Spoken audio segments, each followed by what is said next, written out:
I got my next job after that working in retail. Has anyone else here ever been harassed by someone who makes more money than you? Oh my God, that was so brave. Thank you for stepping forward. It's a stupid fucking joke. No, I worked in retail for 8 years though, which was like, the longest relationship I've ever had.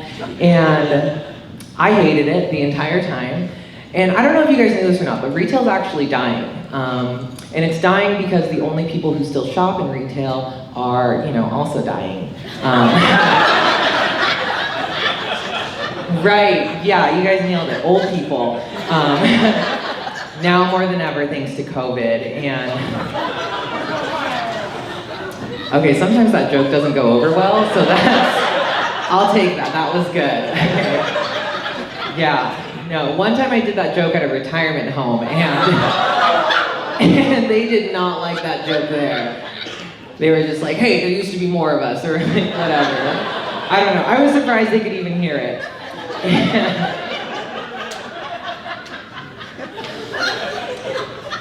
And it's not that I don't like old people, right? It's just that like I can't offer the services that they're looking for sometimes, Like this one time I was working and this old woman came into the store, and she was so old, she must have been like, I don't know, like through the Civil War. And she walked up to me all old and shit, and she was like, I need a new pair of shoes. And like, that's what I did, I worked in the shoe department, so I would like help ghosts find shoes. And I did my job. I brought her the sneakers that she had requested, right? And when I gave them to her, she looked at me and she was like, I can't put them on, it's too hard, can you help me? I just want to die. So I, like being a good salesperson, I got down to her level and I was just like, okay. I was like looking into her ghostly eyes. Honestly, looking back, she might have just had cataracts, but I was looking at her and I was like, okay, if I do this, like, are you gonna like haunt this store?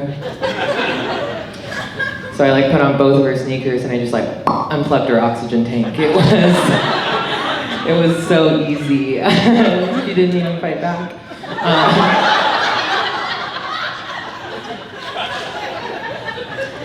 One time I did that joke, and after the show, a woman walked up to me and she was like, hey, I just want you to know that you're like really funny. And I was like, obviously.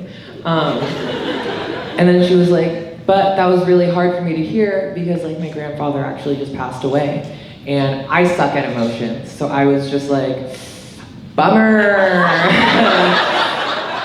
Tough, dude. Why are you here? Go bury your grandpa. So I got my next job right at the start of the pandemic war.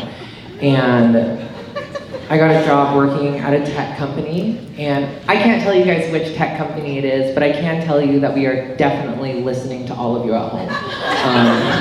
We absolutely are. And at my job, we work from home and we are having the conversation like, should we go back to office? And like, I don't want to do that, But to get a feel for how employees thought about returning to work, they made a little board for us to post our thoughts about it anonymously on. So I just wrote, going back to the office is toxic. It's not even like it matters. The COVID winter 2022 collection will send us home anyway. And then because it was anonymous, I just signed off, XOXO Gossip Girl. Thank you. My boss didn't laugh like you guys did. My boss and I were having a one-on-one conversation the other day, just like a nice little check-in. And she was like, hey Richie, one day we are gonna have to go back to the office, and when we do, you should think about what your promotion's gonna look like. What are your next steps? And I was like, Melissa, if we go back to the office, the only next step I'm taking is off the roof of a building. So my boss thought that that was an opportunity for me to lead a project. And she had me teach a class on value congruent career and lifestyles. Do you guys know what that is? Okay, uneducated. And all that is that just means that like you know what's important to you in like your life, and then you make choices around those values and around your career and your lifestyle to like lead to a happier lifestyle, right? So I was like making my lesson plan for this, and I was like, okay, what do I value? I value making money and being happy, being creative. And I looked at my job and I was like, oh, I get none of those things here. But I had to teach the class anyway, right? And whenever I teach that class, I always ask people, I'm like, hey guys, how does this job make you feel?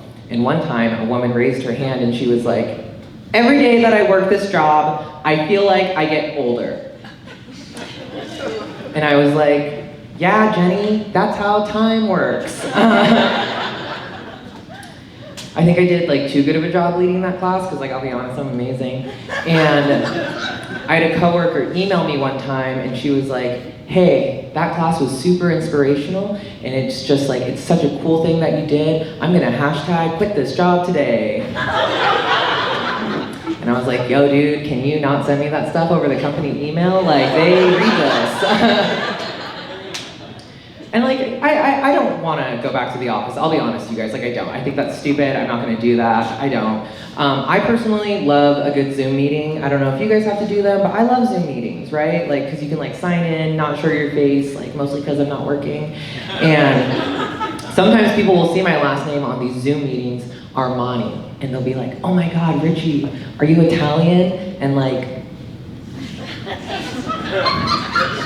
I'm not. But during the quarantine, I did actually get to do my 23andMe.